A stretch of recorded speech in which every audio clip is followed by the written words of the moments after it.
Land navigation in its various forms, whether utilizing a map with predetermined trails marked on it like this one, or just a standard topographical map or road map even, is a skill not too many people have anymore. I mean, road maps used to be available at every gas station, and now the only place to find them is either online or at welcome centers, and tourist welcome centers, and specifically is what I meant.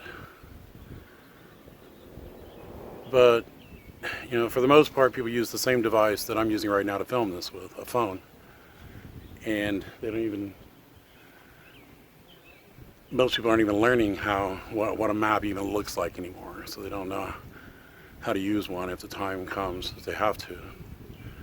And that's why I wanted to get into this discussion now, before I start the discussion on urban land navigation, just to go into navigation as a whole in and of itself and the philosophies behind it and techniques. And also I wanted to start in the wilderness, because in the event of, you know, urban disasters, civil unrest, another urbanized environment might not be where we end up. We might end up having to camp out in the woods for a while, or at a campground, or some state park or whatever, to avoid, you know, going into some tragic situation at a football stadium, like what happened after Katrina in New Orleans, which should have taught all of us a lesson on being more self-reliant.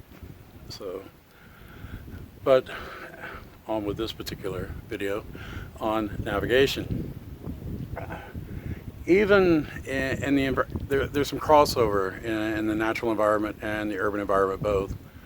And that's one of the things I want to get into, because in a natural environment, most of what we need is given, as far as navigation goes, is given to us by the sun, the same sun that's reflecting in my sunglasses.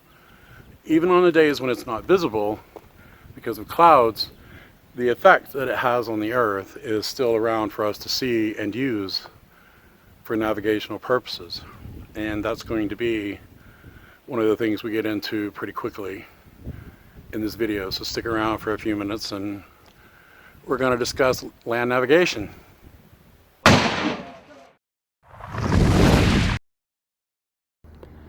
The most common method that people are familiar with for using the sun as a way to determine direction is the sundial compass, which is named after the sundial for a reason, because it functions in much the same way. On the sundial itself, the dial points north. So as the sun comes up in the east, it shines to the west, and the shadow marks on the numbers on the west end side of the compass, which are the bigger numbers, the 6 through 12 or 6 through 11. And as the sun travels to the west, it shines further east, so it shines on the lower numbers, the 1 through 6. And the sundial compass works in much the same way, except for the dial doesn't point to the north, it just points straight up, and we work with that shadow. And so we're going to go into that in just a minute. Most common items people are familiar with for making a sundial compass are a sharp stick, a couple of stones. Hopefully you have a knife with you so that you can sharpen your stick, or either have soft ground that you can stick it up in, because it needs to stick straight up and down. But things can be improvised. You can use a water bottle to get similar results. It's just something that stands up and casts a shadow, and then you use that shadow to determine direction. So I'll set these up and then we'll reconfigure the camera and we'll talk about that. As you can see, now I've got the stick set up and I've got the water bottle set up, both casting their shadows. And you can see how I've used the lighter colored stones to mark the ends of the shadows, because I'm working on stony ground. And the goal of the sundial compass is to mark the initial point of your shadow when you set it up, and then wait a while till the shadow moves, mark it again. So we're going to give it a little bit and see where our shadow moves.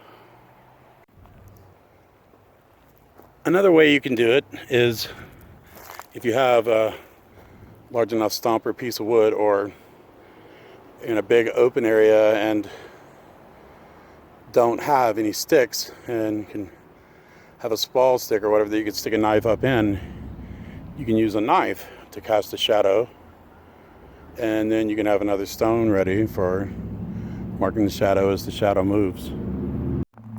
And here, with the shadow of the stile having moved away from the first position and marked with the second stone, what we learn from using the shadow of the sun across the stile is that the tip of that shadow travels east. And that can be very helpful as just knowing just basics. And this took an hour. This took between 4 p.m. and 5 p.m.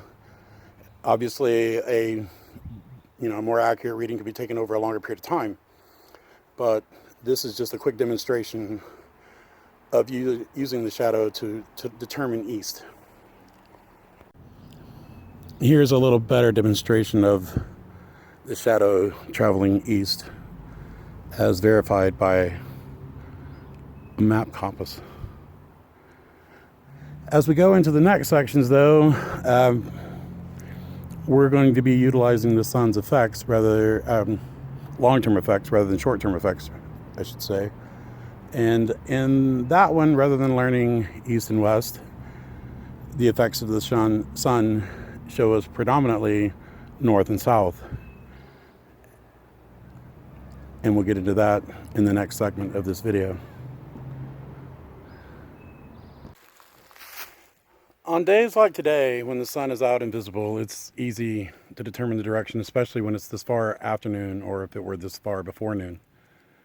The long shadows, like mine back here behind me, and those are the trees, and the sun shining in my eyes give away that that is west, since I know it's afternoon, and that behind me is east, because we know the sun travels from east to west. But even at times when the sun is behind clouds or even gone for the day, it leaves behind a permanent marker, or very long lasting marker at the very least, because everything in nature changes, nothing is permanent.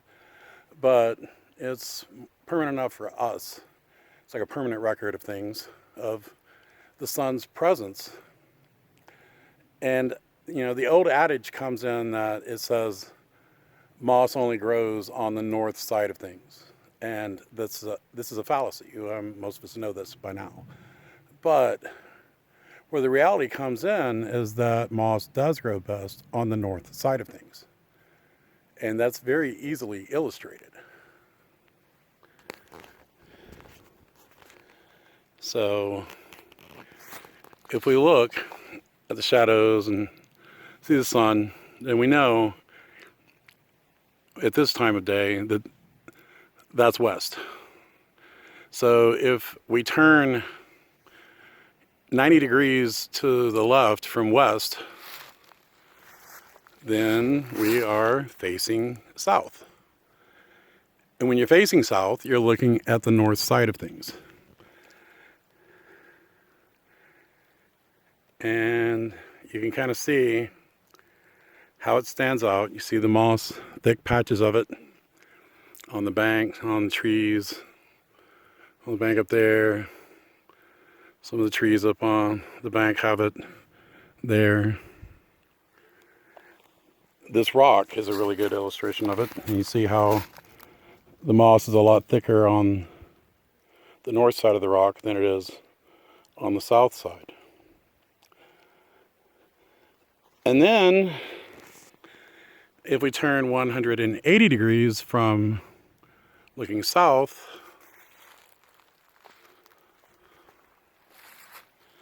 now we're looking north. And when you're looking north, you're looking at the south side of objects.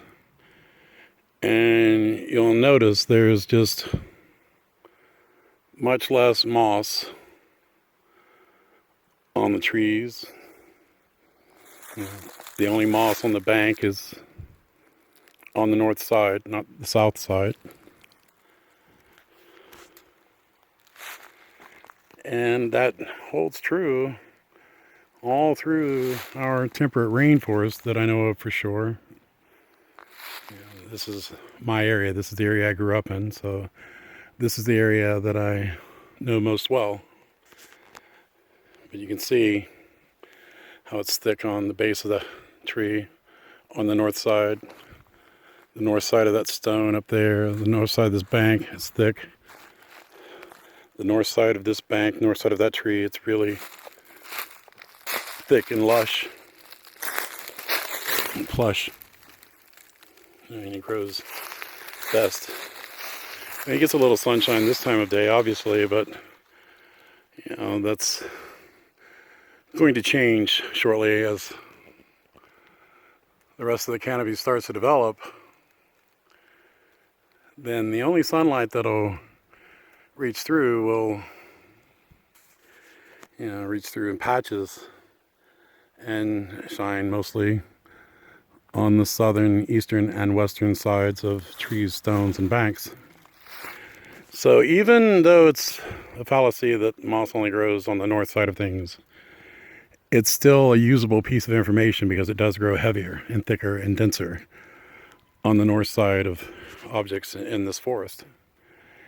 And you can do this same thing at night with a headlamp and a flashlight and turn a 360-degree circle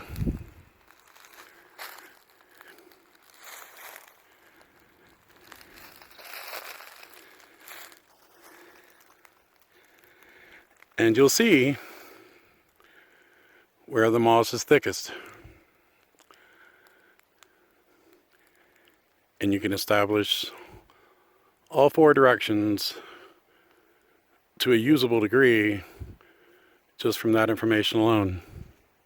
Another part of the permanent record or long-term record the sun leaves on the earth that we can use even when it's not visible or behind clouds or at night is growth patterns of trees. And in a deciduous forest like this, the evergreen trees like this one are what we can go by, because if you look closely you can see how the thicker growth is on the southern side of the tree. The limbs on the southern side are longer, thicker, lusher than they are on the north side. And you can look at more than one tree and you'll see the pattern. Let's get to the west side of this tree and maybe you'll be able to see more about it. But you can see how the southern side of the tree is just a lot more lush and thick, more branches, more filled in. The trees on the north side actually curve around and start growing to the west or to the east to get more sunlight. You see all the way up the growth of the tree. The southern side just has a lot more foliage on it. So that's another helpful marker that the sun gives us to work by even when it's not visible. Another old adage concerning navigation is to follow the water, because flowing bodies of water like this one flow downhill and find other larger bodies of water. That's just the way the physics of water work. It seeks its own level. So this water will eventually find a larger body of water, and so on and so forth. And civilization usually crops up along large bodies of water. That's just historically the way it has been. But that can be a risky proposition in our more modern world and more civilized world, because since I know where I'm at, I know that civilization is only about an eighth of a mile, maybe a quarter of a mile up this hill, and I could find civilization. Whereas if I were to follow this stream